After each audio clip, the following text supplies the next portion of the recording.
r/indieheads. Album discussion. Tame Impala The Slow Rush. Don't forget to like and subscribe for more added music content. Parker is too much of a perfectionist to make a bad album, and this certainly isn't one. But I think he's also a victim of his own perfectionism. This album is very much style over substance. It just reeks of months spent in the studio, perfecting beats, tweaking just right synth sounds, applying vocal effects, and in the end, getting to the point where he's got 57 good sounding minutes. But making music is not just obsessive crafting. Where's the bursts of creative ideas and inspiration from which this was all crafted? Starting with Currents, I think studio perfectionism has come at the cost of the creative melodies and earworm-like hooks that Inner Speaker and Lonerism were so full of. Most of the melodies here are pretty tame and predictable. You instantly know where they are headed. In a way, the chill WAV-like production kind of fits the songwriting. It's all easy and safe and pleasant and nice on my ears. But Parker's ambition in writing music, not merely presenting it, is missed for me. This is the best response I have seen. I absolutely agree. You can tell Parker obsessed over each and every one of these tracks, but he fell victim to perfectionism on this one, and it feels bland in comparison to the hooks of Currents, particularly early-ish in the album, or the jam after jam after jam on Inner Speaker and Lonerism. Currents is very hit or miss for me in its second half, where the first two albums are great all the way through to me. This one is solid, but uncaptivating all the way through.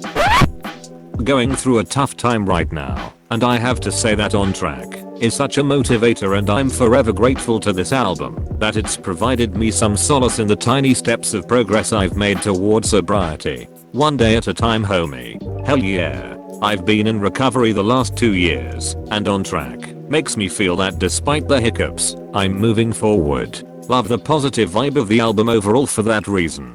If this came out a couple years ago, I probably would have hated it tbh, just because of the space I was in then.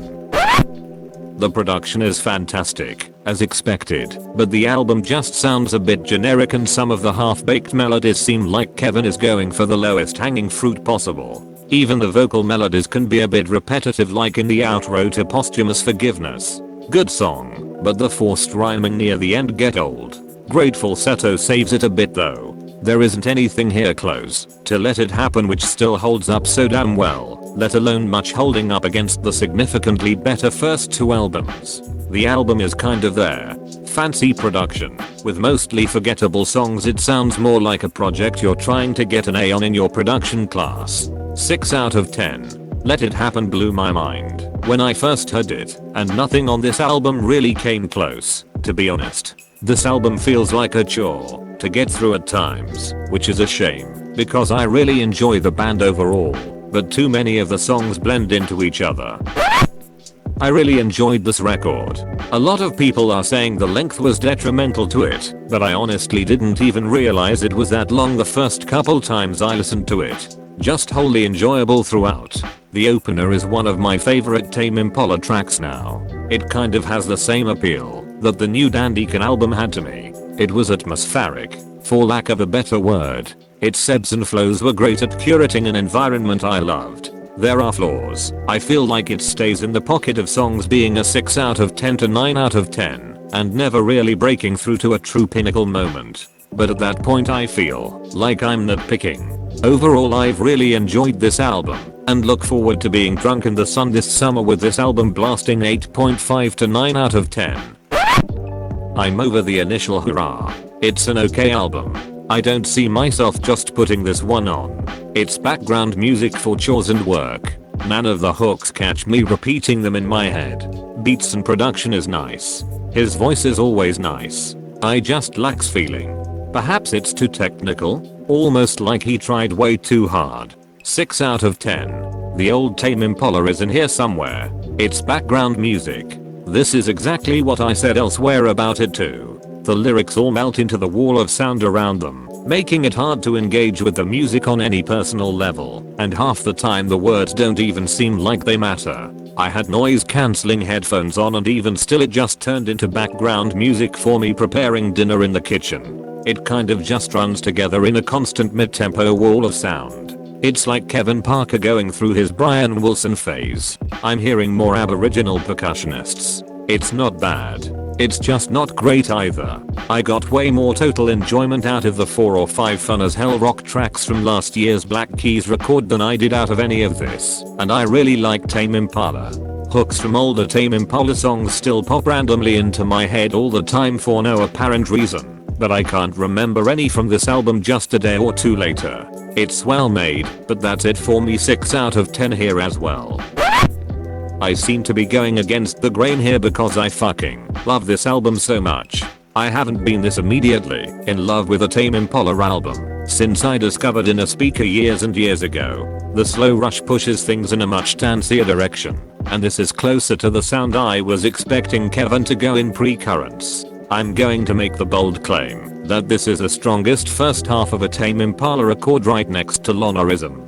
The 3-song run of Posthumous Forgiveness, Breathe Deeper, and Tomorrow's Dust is among the strongest his entire catalog. If Currents was Kevin's attempt to make the perfect pop album, The Slow Rush is his return to crafting the progressive pop structures that made Lonerism so great. While his previous albums have been labored over 4 years, this one is very off the cuff, which I honestly find a bit refreshing.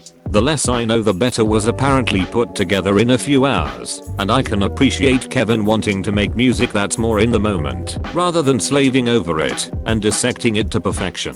This is a very groove heavy album that puts beats and feel above all else, and given that I've always thought this was Kevin's biggest strength, I couldn't be happier. I will say, this is a much more uplifting and positive album than I was expecting given the singles. I went in expecting it to be a complete existential crisis, but instead The Slow Rush takes existentialism by the horns and turns it into something fearless. I really admire that aspect, that after 3 albums of Kevin Parker exploring his overwhelming anxieties and inner demons, The Slow Rush is him turning a new page and overcoming these self-doubts. As someone who's identified with Kevin more than any other artist this past decade, this album represents an inspiring counterpoint to my ever-increasing existential crisis.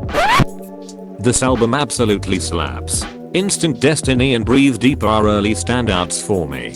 I wish I could have been strong-willed enough to avoid the singles prior to releases. I think Borderlines and It Might Be Time would have blown me away within the context of the album. I was full on the hype train and this did not disappoint. Try to spend less time comparing it to Currents and more time appreciating for what it is, a quality album. Try to spend less time comparing it to Currents and more time appreciating for what it is, a quality album. Its most common aspect with Currents, to me, would be the massively conflicting reviews among fans upon release nowadays. Almost everyone loves Currents, and it is considered a classic. While a lot of people were underwhelmed at release, I see history repeating itself with this one. I get like the exact opposite read on how people reacted to Currents.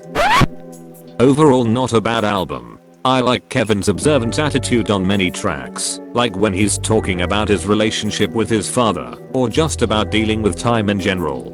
However, the songwriting just feels a bit too underweight on many tracks. A lot of the songs seem to get lost in these super psychedelic arrays that many times they lose any sense of direction in my opinion. This isn't the case with every track though.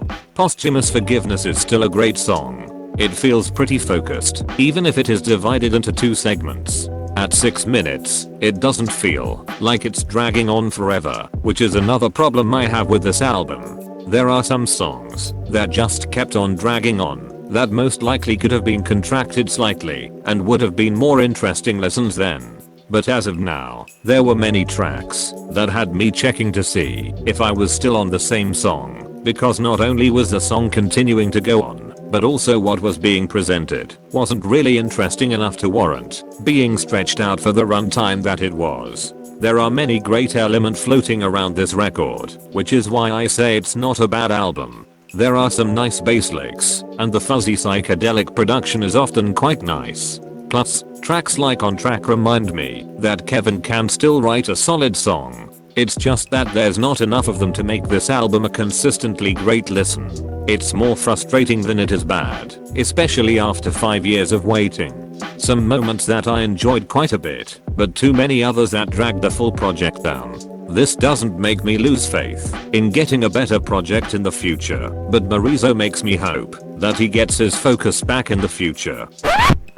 A review by a longtime Kevin Parker fanboy. I think my major issues with the album come with the pacing and the mastering of the album. There's a difference between the psychedelia blending and crossing of richly defined sounds in lonerism and currents and just the oversaturation and muddying of the middle range that happens on the slow rush. It doesn't even sound like Ariel Pink-esque lo-fi saturation. I know what it sounds like. Kevin Parker tries to replicate that sound. See the first half of Disciples off of Currents. This just sounds like a poor mastering job. This isn't to say there aren't some highlights. One More Year has been on repeat for me all weekend.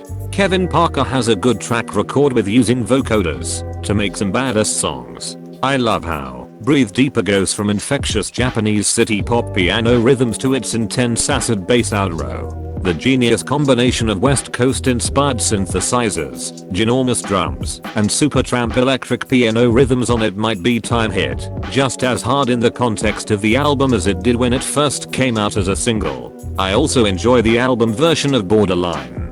But like I said, a lot of this album sounds like it's meant for radio aesthetically. I don't mean that I have a problem with writing songs for radio, because I don't think he's lost his classic psychedelic rock roots. Posthumous Forgiveness is an incredibly moving example of how he's still far more than able and willing to write a psych rock song, and it's a lot more powerful in conjunction with Parker's previous dirge for his father, Son's Coming Up. Rather, I think this album sounds like is being played over an FM radio wave and blends together in an ugly way, and I'd find it hard to stop nitpicking at that when I'd be able to appreciate the details of Parker's production much more easily on other releases. Couple that with the fact that most of the best songs are toward the first half of the album, and it makes for a bit of a slog at its near whole long runtime. I really wanted to like Tomorrow's Dust because sonically it felt like a cross between Lonerism and some of Mid-Earth's songs on Crumbling, but Parker's melodies were a bit too monotonous for me. Lost in Yesterday, while catchy, just feels like a watered down clone of The Moment, and the less I know the better. It's area that Parker has already explored and done better at. Is It True feels similarly one note, and Glimmer doesn't feel like it goes anywhere other than serving as an interlude before the epic conclusion of One More Hour, which has grown on me significantly as I've listened to this album more. So this is a good album overall, but it doesn't meet the standards of emotional pacing, melodic earworms, and masterful sonics that I hold Kevin Parker to. 7 out of 10. Fav track, One More Year. Least fav, Glimmer. Thanks for watching, fellow music lovers. Like and subscribe for more Did Music posts, and let us know in the comments if there are any music related threads you'd like posted. Don't forget to wash your hands.